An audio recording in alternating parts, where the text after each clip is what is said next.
في عالم مليان بالشخصيات الضعيفة، اللي بيحاول يكون متواضع بيتحول مع الوقت لضحية، واللي بيحاول يرضي الكل بينتهي وهو كل الناس مستنزفة طاقته. هتلاقي دايما الناس بتتكلم عن التواضع وتقولك قد ايه المتواضعين دول هم اللي بينجحوا، رغم انه العكس تماما هو اللي بيحصل.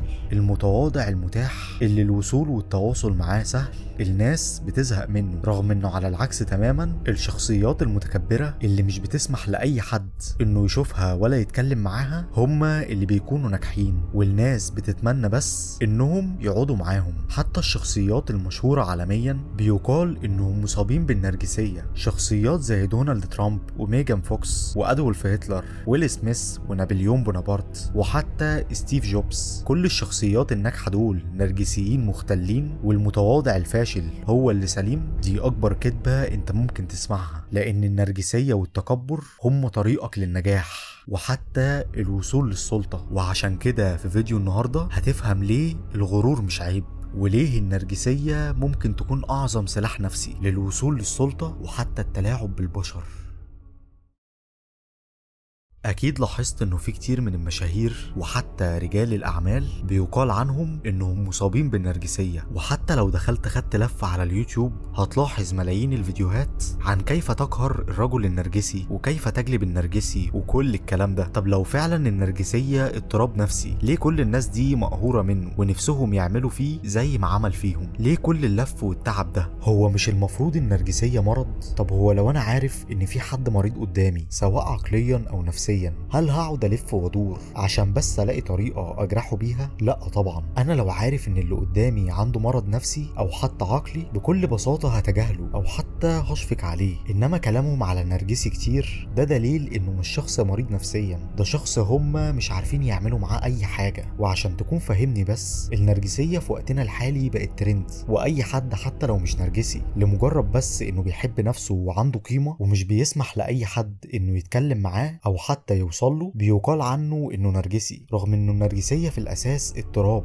المصاب بيه بيستمتع بذل وقهر الناس، وبيبقى عنده نوع من الغرور الغير مبرر وما الى ذلك بقى. وده مش النوع من النرجسية اللي انا جاي اتكلم عنه النهارده. انا جاي اتكلم عن النرجسية اللي في وقتنا الحالي من كتر ما هم متضايقين منها خلوها حاجة ايجابية وهم مش واخدين بالهم، لانهم بقوا بينعتوا اي شخص بيها، والشخص ده بيكون ناجح وطموح وعامل حدود بينه وبين الناس، ومش بيسمح لاي حد من عامة الناس انه يتكلم معاه، وصعب تلاقيه موجود حواليك، لازم تتعب عشان توصل له. لو ده فعلا شخص نرجسي، فانا افضل ان اكون نرجسي ومغرور عن ان اكون متواضع بلا اي قيمة. اي حد كده ممكن يتكلم معايا، وعشان تكون فاهم بس، البشر هيحاولوا يقولوا لك ان التواضع ده شيء مهم، بس اول فعلا ما تكون متواضع هتلاقي كله زهق منك وانت بتكون فقدت قيمتك. على عكس النرجسية هتلاقي كله بيجري وراك، زي كده الفيديوهات اللي مغرقة اليوتيوب من ازاي تجرح النرجسي وازاي تذله وهو اصلا بيكون مش مهتم. على عكس الطرف التاني بيكون نفسه بس يأذيه حتى لو بأي طريقة. النرجسية ما بقتش مرض، بل دي اسلوب حياة بيبعد عنك الفقراء والمساكين والشخصيات الضعيفة، ولازم تتقنه لو عايز تعيش ملك ومحدش يعرف يوصلك. عشان تكون نرجسي بالوصف اللي وصفته لك لازم تعمل لنفسك عالم خاص بيك، عالم انت مهووس بيه وبكل تفصيلة موجودة فيه. دايما هتلاقي الناس اللي بيقال عنهم انهم نرجسيين من ممثلين او حتى رجال اعمال هتلاقيهم غير مهتمين اطلاقا، وكل اللي هم مهتمين بيه هو عالمهم الخاص، ودايما بيطوروا من نفسهم. لازم يكون عندك عالم انت مكتفي فيه ذاتيا ومش معتمد على اي حد في اي حاجة، حتى المشاعر مش مستني حد يحبك، كفاية انك بتحب نفسك.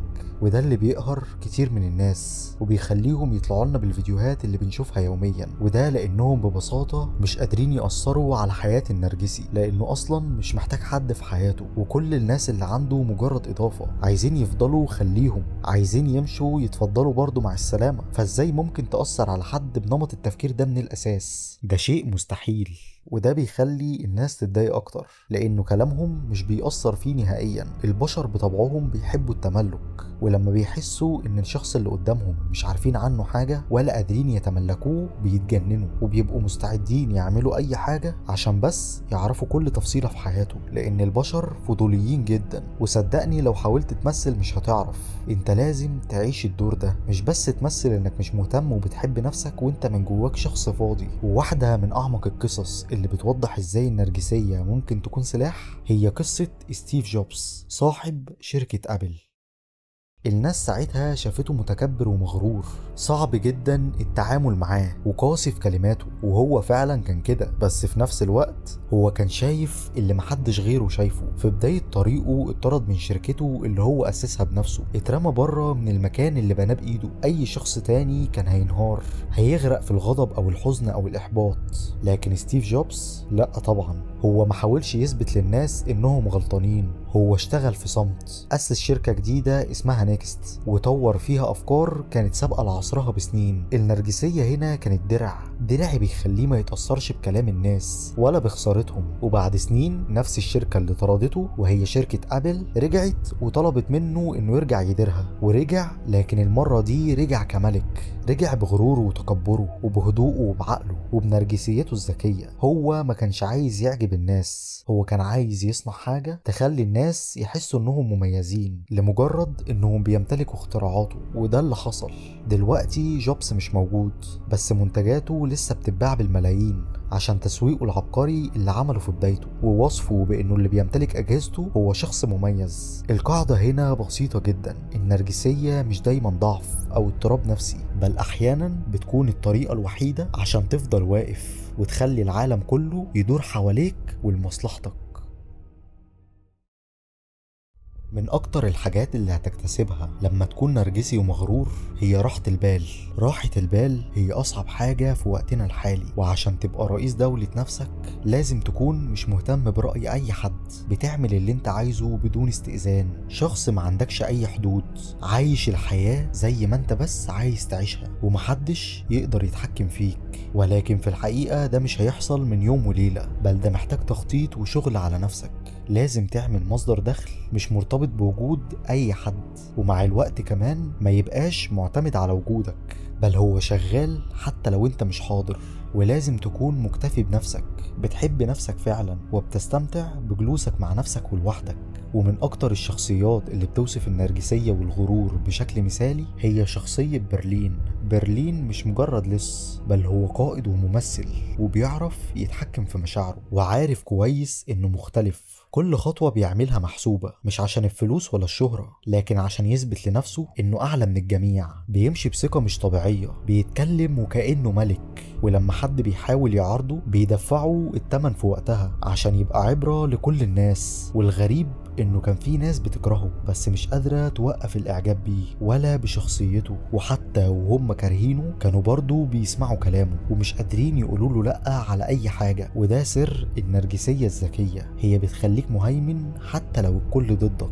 برلين عايش في عالمه الخاص، عالم بيقدس فيه النظام والأناقة والسيطرة. حتى في لحظات الخطر كان هادي وبارد، بيبتسم وكأنه متحكم في كل حاجة. هو ما كانش محتاج التواضع وحب الناس، رغم انه برضه التكبر بيجيب لك حب الناس، بل هو كان بيستمتع وعايش حياته عادي حتى وهو بيشتغل في عمليات السرقة. الغرور والنرجسية مع بعض البشر شيء لازم، لأنه في بعض الشخصيات لما بيحسوا إنك زيهم وفي نفس مستواهم الرديء بيتمادوا. وفي الحقيقة احنا مش زي بعض اطلاقا، كلنا مقسمين طبقات من اول يوم في العالم وعلى مر العصور، وانت اللي بتختار انت عايز تبقى من انهي طبقة. هل عايز تعيش متواضع وفقير وغير مميز، ولا تعيش ملك مش بيفرق معاه اي حاجة؟ لو وصلت للنهاية فده معناه انك شخص بيدور على الحقيقة. ولو مهتم تفهم اكتر عن علم النفس الاسود وفن التلاعب بالبشر اشترك في القناة، لانه اللي جاي هيغير نظرتك للعالم تماما.